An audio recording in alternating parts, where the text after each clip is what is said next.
Hello and welcome friends, आपका अपना YouTube channel राज class के एक नए वीडियो में आपका स्वागत है। तो यह वीडियो जो है ना, क्लास 12th वाला जो स्टूडेंट है उसी के लिए सबसे ज्यादा महत्वपूर्ण है, वो भी आर्ट्स वाले के लिए। तो इस वीडियो में हम बात करेंगे क्लास 12th बिहार बोर्ड्स जो आर्ट्स से है उसी का एक सब्जेक्ट इकोनॉमिक्स है, जो अर्थशास्त्र है ना, उसी का जो 2 नंबर वाला प्रश्न आता है लघु उत्तरीय, उसी प्रश्न के बारे में इस वीडियो में हम बात करेंगे। तो इस वीडियो में आपको 30 से 35 लघु उत्तरीय प्रश्न के बारे में बात करेंगे। अगर मानते हैं 30 प्रश्न के बारे में बात करेंगे, यानी 2 नंबर वाला जो प्रश्न है आपके बोर्ड एग्जाम में 2 नंबर वाले प्रश्न 30 पूछते हैं, जिसमें से कितना बनाना रहता है, तो 15 का आंसर आपको देना रहता है। तो यह जो आपका 30 प्रश्न मैं बताऊंगा, इसी में से आपके बोर्ड एग्जाम में आएगा ही आएगा प्रश्न, यानी एक वीडियो में आपको 30 नंबर एकदम आ जाएगा। यह वीडियोस को पूरा लास्ट तक पूरा ध्यान से देखिएगा तो आपका 30 नंबर कवर हो जाएगा। इसका आंसर आप लोगों को पता होगा, बशर्ते यही नहीं मालूम कि कौन सा प्रश्न इंपॉर्टेंट है आपके एग्जाम के अकॉर्डिंग, एग्जाम के आधार पर। तो वही प्रश्न लेकर हम आए हैं आपके साथ। अगर जो इस चैनल पर आप नए हैं, चैनल को सब्सक्राइब कर लीजिएगा, बेल नोटिफिकेशन को ऑन कर लीजिएगा, ताकि मेरे वीडियो का नोटिफिकेशन इसी प्रकार सबसे पहले आपको पहुंचता रहेगा। इसलिए हम 30 जो प्रश्न है, बहुत महत्वपूर्ण प्रश्न है, उसी के बारे में बात करेंगे। इस वीडियो को अपना सभी दोस्त के पास शेयर भी कर दीजिएगा जो क्लास 12th का तैयारी कर रहे हैं, क्योंकि बहुत सारे स्टूडेंट का होता है कि कोई इकोनॉमिक्स लेता है, नहीं लेता है, उस सब का होता है। तो उसी तरह से ये सब है। तो चलिए हम लोग प्रश्न को देखते चलेंगे, समझाते चलेंगे। इसका आंसर आपको मालूम है, आंसर को अच्छी प्रकार से लिखकर 1-2 बार उसको देख लीजिएगा, पढ़ लीजिएगा, 1-2 बार लिख लीजिएगा। और लिखने का कॉन्सेप्ट में हम आपको इसी वीडियो में बता देंगे कि किस तरीका से एग्जाम में आपको प्रश्न का उत्तर देना है, सही उत्तर देने का तरीका क्या होता है, सभी को बताएंगे। तो पहला नंबर प्रश्न क्या है, इच्छा और मांग में अंतर। तो जो आपका अंतर वाला प्रश्न होगा ना, उसको कैसे लिखिएगा से समझ लीजिए। देखिए, इच्छा और मांग में है, तो यहां पे तो आप 1 नंबर दे के अगर यह क्वेश्चन पूछता है तो उत्तर में आपका 1/4 तो पहले कॉपी का कर लेंगे, उत्तर में लिखेंगे और इस तरफ लिखेगा इच्छा, और बीच में एक डनेरी काट दीजिएगा लाइन, और इस तरफ लिखेंगे मांग, और इसको हाईलाइट, इसको इस तरह से कर लीजिएगा। और देखिएगा कि आप 2 पेन से लिखे तो बेटर रहेगा, ब्लैक ब्लू पेन का यूज करते हैं तो बेटर रहेगा। अगर जे इस तरह का है, इसको आप ब्लैक से लिख लीजिएगा, और 1 नंबर 2 नंबर करके आप ब्लू से आंसर लिखते हैं तो ज्यादा बेटर आपके लिए रहेगा। तो उसका आंसर आप लिख लीजिए। अंतर वाले में कम से कम 3 अंतर आपको लिखना रहेगा, कम से कम 2 या 3 अंतर। कभी कभी प्रश्न में दे देता है कि इच्छा और मांग में 2 अंतर को बताए, तो 2 कहेगा तो 2 ही लिखना है। अगर नहीं कहता है कि कितना लिखिए, तो कम से कम 2-3 आप उसको लिख दीजिए, इस तरह से लीजिएगा। और ये बात समझ लीजिए, अगर जिस प्रश्न का उत्तर दे रहे हैं उस प्रश्न का उत्तर खत्म होने के बाद आपको 2 लाइन छोड़कर फिर अगला प्रश्न का उत्तर देना है। उसी प्रकार से दूसरा नंबर प्रश्न क्या है, प्रत्यक्ष कर तथा अप्रत्यक्ष कर में अंतर करें, चाहे अंतर स्पष्ट करें। 3 नंबर प्रश्न है, सरकार के बजट से आप क्या समझते हैं। जो सरकार है उसके बजट होता है, उस बजट से आप क्या समझते हो। फिर 4 नंबर है, भुगतान शेष से आप क्या समझते हो। 5 नंबर है, बाजार को परिभाषित करें, यानी बाजार किसे कहते हैं, बाजार से आप क्या समझते हैं। इस तरह के प्रश्न आपको बोर्ड एग्जाम में पूछते हैं। फिर 6 नंबर है, सकल राष्ट्रीय उत्पाद क्या है। अब देखिएगा, यह जो प्रश्न है ना, यह प्रश्न इस तरीका से पूछ सकता है कि सकल राष्ट्रीय उत्पाद से आप क्या समझते हैं, चाहे सकल राष्ट्रीय उत्पाद किसे कहते हैं। अब आप ये नहीं कहिएगा कि सर आप तो सकल राष्ट्रीय उत्पाद क्या है यह वाला क्वेश्चन बताए थे, लेकिन किसे कहते हैं, क्या समझते हैं, ये वाला तो क्वेश्चन नहीं ना बताए थे। इसका आंसर क्या होगा। तो दोस्त, इसका आंसर वही होगा, तीनों का आंसर सेम होगा। प्रश्न पूछने का तरीका थोड़ा सा एक्सचेंज रहता है, चेंज रहता है। उसमें किसे कहते हैं, क्या है, चाहे आप क्या समझते हैं, सबका आंसर वही होता है जो एक प्रश्न का उत्तर होगा। उस तरह से आपका प्रश्न पूछता है, उस तरह से आप कंफ्यूज न होइएगा। फिर 7 नंबर है, आर्थिक क्रिया क्या है, या आर्थिक क्रिया से आप क्या समझते हो, आर्थिक क्रिया किसे कहते हैं। 8 नंबर है कि खुली अर्थव्यवस्था से आप क्या समझते हैं, यानी खुली अर्थव्यवस्था से आप क्या समझते हैं, इसका आंसर लिखना है।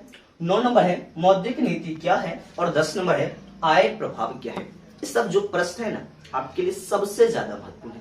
कल की हम जो वीडियो बना रहे हैं ना आपके लिए बहुत ही मेहनत, बहुत रिसर्च करने के बाद question bank, model set, guess paper सबको एक जगह निचोड़ निकाल के यह 30 प्रश्न को आपके साथ पेश कर रहा हूं दोस्त। इसमें से जो प्रश्न जो है ना आपके बोर्ड एग्जाम में अयबे करेगा। अयबे करेगा का मतलब क्या है कि हाँ इसमें से जो 30 है ना 15 क्वेश्चन आएगा ही आएगा। इसीलिए इस वीडियो को पूरा देखिए, दोस्त के पास शेयर कीजिए। तो कहते क्या है कि स्मार्ट तरीके से पढ़िएगा तो स्मार्ट नंबर आएगा, कि स्मार्ट तरीका से पढ़िएगा तो स्मार्ट नंबर आएगा, स्मार्ट तरीका से नहीं पढ़िएगा तो स्मार्ट नंबर नहीं आएगा। जो आपको स्मार्ट नंबर लाना है चैनल पर बने रहिए, वीडियो को देखते रहिए, अपने दोस्त के पास शेयर करते रहिए, आपको स्मार्ट नंबर आ जाएगा। इस चैनल के माध्यम से वीडियो को पूरा दिखेगा, पूरा कॉन्सेप्ट समझिएगा, पूरा क्वेश्चन आंसर को प्रिपरेशन कीजिएगा तो आपको स्मार्ट नंबर जरूर। 11 नंबर से जो प्रश्न है ना क्या है, सामूहिक मांग से आप क्या समझते हैं। जो सामूहिक मांग होता है ना उससे आप क्या समझते हैं, किससे कहते हैं। अगला 12 नंबर है सीमांत उत्पाद और कुल उत्पाद के बीच क्या संबंध है। यानी सीमांत उत्पाद है और जो कुल उत्पाद होता है उसके बीच जो संबंध है उस संबंध को आपको इस प्रश्न में बताना है, जो क्या संबंध है। 13 नंबर प्रश्न क्या है, बाजार कीमत और सामान्य कीमत में अंतर लिखना है। तो जो हम अंतर वाला प्रश्न को लिखने का तरीका भी आपको समझा दिए थे कि एक तरफ क्या लिखेंगे तो बाजार कीमत, दूसरा तरफ लिखेंगे सामान्य कीमत, एक लाइन को खींचेंगे बीचों बीच और दोनों तरफ उसका जो अंतर है 2 से 3 अंतर, 3 तक अंतर, उसको आप आराम से लिख सकते हैं। अगला प्रश्न है 14 नंबर कि बचत तथा निवेश बराबर होते हैं। यानी बचत और निवेश बराबर होते हैं, बात सही है। तो इसको बताना है, इसको व्याख्या करके बताना है कि किस तरीका से दोनों क्या होते हैं तो बराबर होते हैं। बचत और निवेश बराबर होते हैं, उसको क्या करना है आपको तो व्याख्या करना है।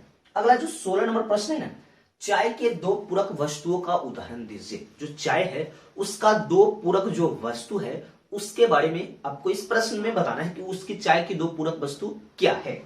अगला है 16 नंबर प्रश्न क्या है, बाजार किसे कहते हैं। यानी जो बाजार होता है ना वह क्या कहलाता है, किसे कहते हैं, इसकी क्या क्या विशेषताएं हैं। यानी बाजार किसे कहते हैं और इसकी क्या क्या विशेषताएं हैं। ये जो प्रश्न मैं बार बार आपको बोल रहा हूं कि जो प्रश्न है आपके एग्जाम के आधार से बहुत महत्वपूर्ण है, इसलिए इस प्रश्न को पूरा लिखिएगा, अच्छी प्रकार से इसके आंसर को प्रिपरेशन कीजिएगा, जिससे आपको अच्छा नंबर आपके एग्जाम में आ जाएगा। क्योंकि एक ही वीडियो से आपको 30 नंबर क्लियर हो रहा है कुछ, जिससे कि जब सब्जेक्टिव याद रहता है ना तो ऑब्जेक्टिव भी कुछ बन ही जाता है उसी के आधार पर। इसलिए बार बार आपको कह रहा हूं वीडियो को पूरा देखिएगा, पूरा प्रश्न को लिखिएगा, आंसर को सीट तैयार कीजिएगा और उसका प्रिपरेशन कीजिएगा। ऐसे तो आप पढ़े होंगे जरूर ही, क्योंकि यह जो प्रश्न है बहुत खोजने के बाद question bank, guess paper, model set इस सब पर रिसर्च करने के बाद यह प्रश्न को लिखा गया है आपके एग्जाम के व्यू से, क्योंकि आपको एग्जाम में बहुत अच्छा नंबर आ सके इस तरीके से। फिर 17 नंबर इसका प्रश्न क्या कर रहा है, 1929 की महामंदी का वर्णन कीजिए। यानी 1929 में एक महामंदी आया था, उसका वर्णन आपको करना है। फिर 18 नंबर प्रश्न है मांग वक्र। जो मांग वक्र है नीचे क्यों गिरता है। जो मांग वक्र होता है ना वह नीचे क्यों गिरता है, इसको लिखना है। फिर 19 नंबर है भुगतान शेष से आप क्या समझते हैं। जो भुगतान शेष होता है ना उससे आप क्या समझते हैं, उसके बारे में आपको लिख देना आंसर। और आंसर इसका जो लिखिएगा ना 2 लाइन के बाद ही फिर अगला प्रश्न का उत्तर आप दीजिएगा, जिससे क्योंकि आपके बिहार बोर्ड जो देता है 16 से 20 पेज देता है, लगभग 16 या 20 पेज देता है आपके एग्जाम के। सब्जेक्टिव बनाने के लिए 16 या आपको 20 पेज देता है, तो आपको पेज तो बहुत रहता है और प्रश्न का उत्तर अच्छे ढंग से देना है। आपको अच्छा ढंग से दीजिएगा तो स्मार्ट नंबर आएगा। स्मार्ट नंबर कहने का मतलब कि अच्छा नंबर आएगा, पास के लिए पास तो हो ही जाइएगा, लेकिन उसमें भी अच्छा नंबर से, अच्छा अंक से पास होइएगा। तो ये कह रहा है 16 से 20 पेज देता है, तो जो आपका घर से पेजवा तो लगता नहीं है, तो आपके घर से पेजवा जब नहीं लगता है, बिहार बोर्ड के पेजवा लगता है, तो आप उसका आंसर भी तो सही से दीजिएगा। 1-2 लाइन छोड़ भी सकते हैं, जैसे कि प्रश्न वाला हम लिख लिए, इसके नीचे 2 लाइन छोड़ दीजिएगा। और उसके बाद फिर अगला का आंसर लिखेगा। कला कि आपको 30 यानी 15-20 क्वेश्चन जो बनाना रहता है ना, उसके लिए आपको 16 से 20 पेज देता है। तो 16 से 20 पेज बाद जब मिलेगा आपको, तो आपको तो अच्छा से बनाना पड़ेगा। बिहार बोर्ड भी सोचता है कि बच्चा अच्छा से बनाए, लाइन 1-2 यानी बीच का गैप कर करके, जिससे जो कॉपी चेक करने वाले जो टीचर होते हैं ना, उसको सहूलियत हो।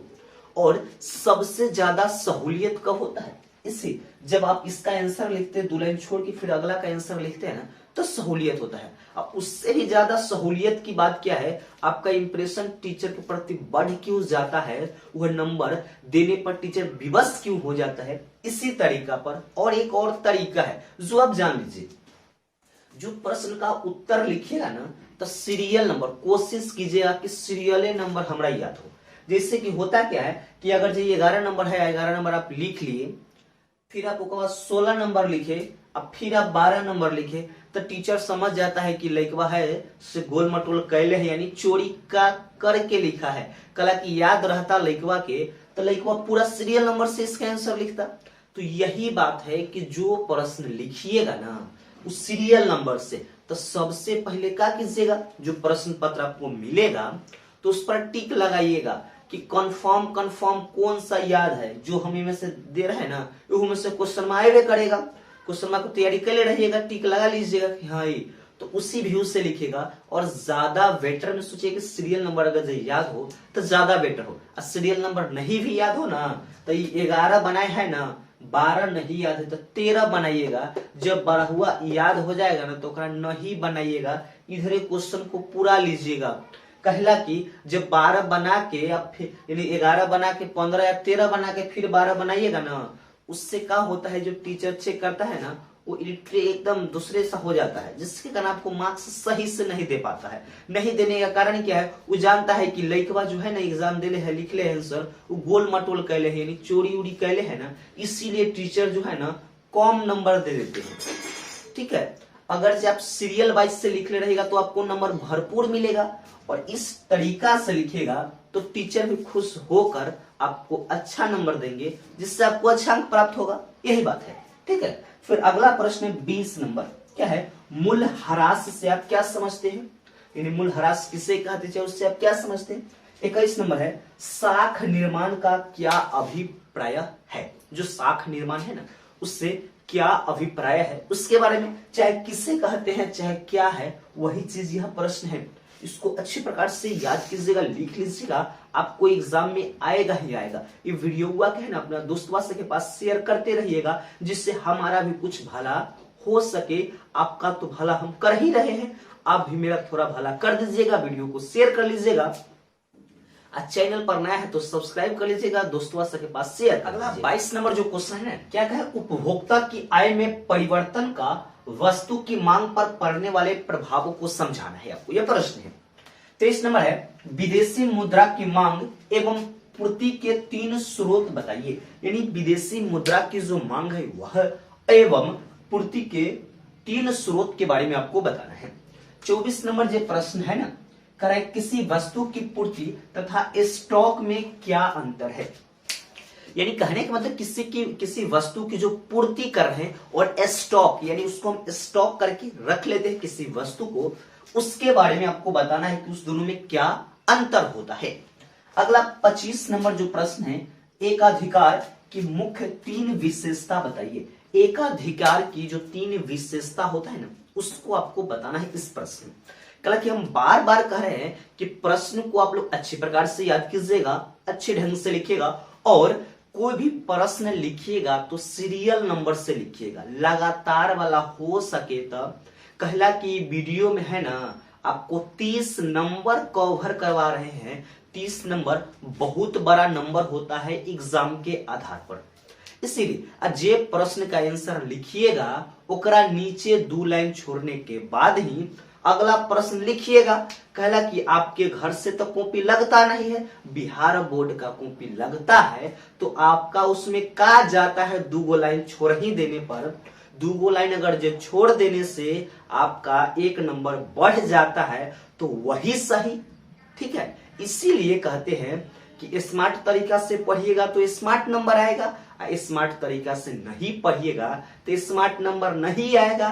स्मार्ट नंबर कहने का मतलब हो गया कि अच्छा अंक आएगा, अच्छे अंक से आप पास होइएगा तभी ना अच्छी बात होगा। तो वही कह रहा है इसमें, आपको पूरा याद कर लीजिएगा, अच्छी प्रकार से आंसर लिखिएगा। आपके घर से तो कॉपी नहीं ना लग रहा है, इसी बात को हम बताना चाह रहे हैं। अगला 26 नंबर प्रश्न है, राजस्व व्यय एवं पूंजीगत व्यय में अंतर को स्पष्ट कीजिए। राजस्व जो व्यय है और पूंजीगत जो व्यय है ना, दोनों में अंतर को आपको स्पष्ट कर देना है, यही दोनों में। फिर 27 नंबर क्वेश्चन क्या कर रहा है कि भुगतान शेष से आप क्या समझते हैं, चाहे भुगतान शेष किसे कहते हैं, भुगतान शेष किसे कहा जाता है, यही प्रश्न कह रहा है। 28 नंबर है, स्थिर लागत, चालू लागत एवं निवेश गुणक क्या है। तो देखिए इसमें दो क्वेश्चन आपको पूछ सकता है। आपको इहो क्वेश्चन पूछ देगा कि स्थिर लागत और चालू लागत में अंतर को बताइए, या रहेगा कि स्थिर लागत और चालू लागत किसे कहते हैं। और अगला भी क्वेश्चन रह सकता है कि निवेश गुणक से आप क्या समझते हैं, चाहे निवेश गुणक किसे कहते हैं, ये प्रश्न हो गया। इसको आप लोग अच्छी प्रकार से देख लीजिएगा।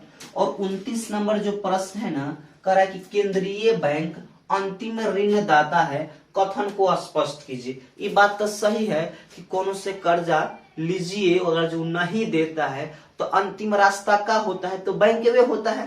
तो वही क्वेश्चन कह रहा है कि केंद्रीय बैंक यानी जो सरकार द्वारा एफिलिएटेड बैंक है, केंद्रीय बैंक अंतिम ऋणदाता होता है। इस कथन को क्या करना है, तो स्पष्ट करना है, इसके बारे में आपको व्याख्या देना है।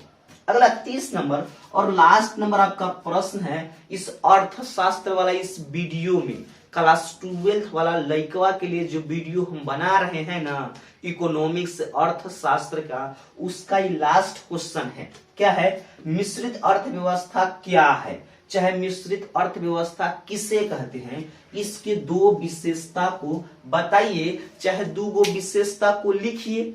यह जो वीडियो है ना, बड़ा मेहनत से बहुत रिसर्च करने के बाद यह वीडियो हम बना रहे हैं। ये जो 30 गो क्वेश्चन है ना, आपके एग्जाम के लिए हम बनाए हैं कि आपके एग्जाम में इनमें से क्वेश्चन आइबे करेगा। इसीलिए ये वीडियो को अपना दोस्तों के पास शेयर कीजिएगा, जिससे आपका प्रिपरेशन अच्छा हो। और शेयर करने से हमारा भी भला कुछ हो जाएगा, हम तो आपका भला कर ही रहे हैं। अगर जो इस चैनल पर नए हैं तो चैनल को सब्सक्राइब कर लीजिएगा, बेल नोटिफिकेशन को ऑन कर लीजिएगा, ताकि हमारा वीडियो का नोटिफिकेशन आपको सबसे पहले आपको पहुंचे, जिससे आप महत्वपूर्ण प्रश्न सबसे पहले देखकर सबसे पहले याद कर सके, जिससे आपको स्मार्ट नंबर आ जाएगा। ठीक है, यह वीडियो कैसा लगा हो कमेंट सेक्शन में कमेंट करके हमें जरूर बताइएगा। तो मिलते हैं नेक्स्ट वीडियो में, तब तक के लिए जय हिंद।